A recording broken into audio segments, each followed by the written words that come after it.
Yes, as you can see, we have got Mrs. Wiggs. Of course, she is still sitting on the nest here in the Molawati, and we are still hoping and holding thumbs that we can get to see those little chicks. We're waiting for them to hatch. But I wonder, because when the last time I came here, I worked out, it was just before I went on a leave, and that was about maybe about 3 weeks ago, just over 3 weeks ago, and I got to see two little white round eggs that's in the nest itself.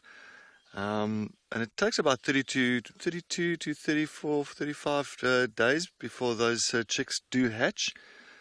And that should be about now. So I'm hoping that we can get to view the little chicks very soon. But yes, I can see she's definitely still sitting on those eggs, still incubating them, making sure that they are kept nice and warm. And especially on a nice cool morning like today. But you can see she's fast asleep. Eyes are closed, nothing is bothering her at all, but she is very well camouflaged, tucked under what looks like a guarri bush.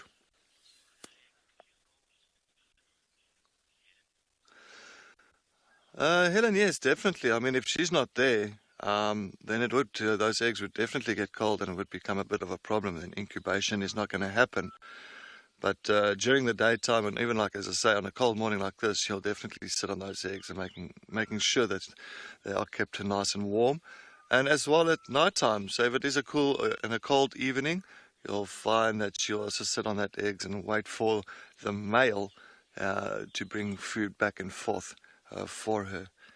But yes, now and again she'll of course go get off the nest, and she'll also take flight and look for something to feed on. And of course, their diet consists of something like crickets, of course your rodents, mice, rats, squirrels, shrews, things like that they do feed on. But during the daytime, I think she'll be sitting. I'm sure the male will be sitting close by as well. He won't go too far, and he'll be sitting in one of the trees along the Molawati, just keeping an eye out and watching on her. Oh, Mrs. Wiggs. Oh, hello. Got a little eye almost opened up there for us. But you can also hear a black cuckoo. And I'm so sad. So, of course, one of the migrants.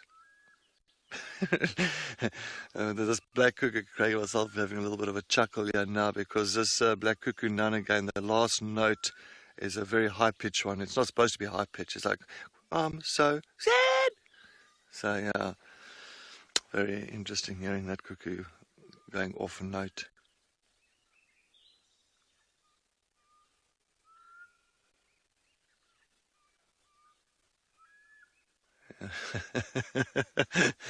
I think it's early days. Well, maybe it could be a young cuckoo, maybe a young black cuckoo that hasn't got its voice hasn't broken yet, and that's why it's also giving that a little bit of a high pitch there.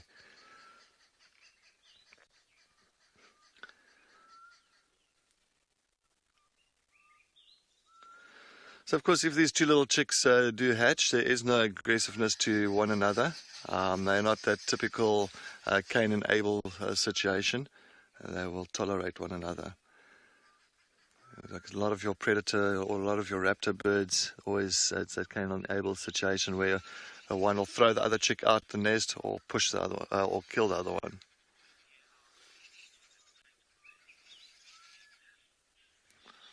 Sorry, Chulu, can you just go with the name and the question again? I did not copy anything on that.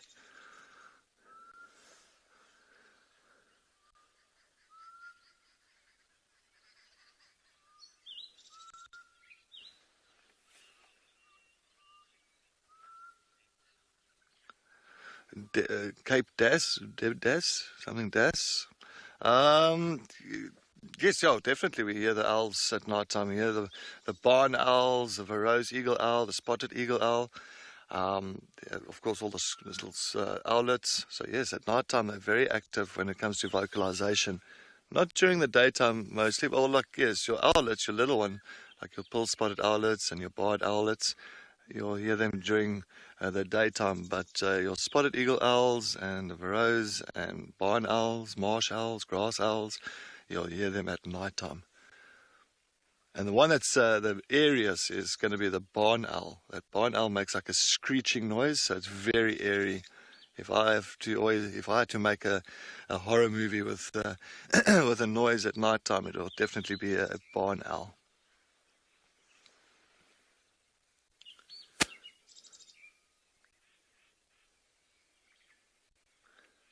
But yeah, we're not going to spend too much with old Mrs. Wiggs because as I said, I don't want to upset too much.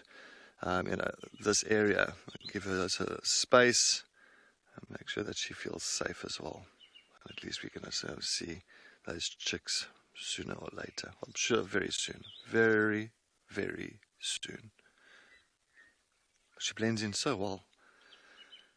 If you did not know that she was here, I'll tell you, and you're driving down this Molawati drainage line, I'll say about maybe out of 10 people, 9 of them will miss her, and maybe one person will see her. But look, as you can see there, on the banks, tucked up there, under one of those quarries, it just shows you will pass by very quickly. Yeah.